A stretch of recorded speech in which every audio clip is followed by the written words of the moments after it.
I would love to do something like that. Something that I find myself doing a lot is if I see a beautiful landscape or something, I will try and see if I can find an angle of it where there's nothing man-made in the view.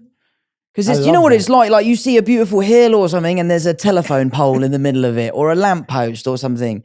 So doing something like that where there is nothing but just Mother Nature and the silence and being with yourself. I'm obsessed with nature. It's like one of my biggest passions. I'm absolutely like, this new Our Planet show has just come out. One sitting, I've done the whole thing. So I would love to do something like that. So next time you go in, let me know. I'll come with you. Yeah, we'll figure it out. No, where's a place? I love nature too. I just took me and my wife just went to Bali. Oh, I love Bali. Yeah, and it was unbelievable. We went whitewater rafting and it almost felt like Jurassic Park. I was just waiting for a dinosaur head to pop out. And it was just beautiful. It was so lush. It was so natural. There were these Bali. Waterfalls everywhere. And another place that I've loved nature-wise, India, of course, we mentioned, but Iceland.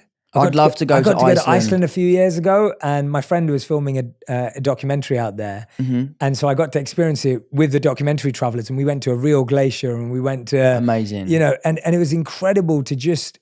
It was the first time I felt like I'd landed on another planet. Yeah. It was just, I was like, this looks like nothing I've ever seen before in my life. Like I'm on another, like I could have gone into outer space and landed on another There's planet. a reason why every single space film, Iceland is the first on the list for locations. Oh, is that? I didn't know that. Yeah. I'm thinking Interstellar probably shot in Iceland. I went to the glacier they saw. Right, so I'm sure all of those films, you know, because you could do Mars, you could do Venus, all in, you know, in Iceland. I would love to go.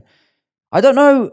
We were thinking about doing some climbing, and I'm not sure about how I feel about glaciers and walking across them and just falling and never being found. Yeah, we walked across them, and obviously there were teams there. Sure. And then they had an expert, and they went down into the glacier, like they went into one, like, and it was really scary because while we were walking on the glacier, we've got I forgot what those little boots are called, the ones with the kind of like the little prongs. Yeah. But I forgot what they're called. But anyway, we had those on and crampons.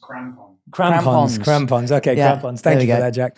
And so we're wearing these crampons, and literally it was like 3 steps further, and you would have fallen, and you don't see it, And you would never be found. You would never be found, Ever. and you'd never know. And it would be like that movie. What's it? 126 hours. Yeah. Where the guy had to saw off his own arm. 126 hours, mate. In 10 minutes, the ice would just.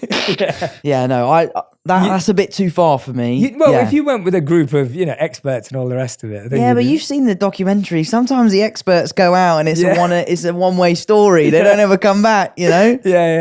No, you got to be careful. I agree. I'll show you some videos later though because it was pretty. I would love to. Yeah, please. It was pretty spectacular. It was really amazing.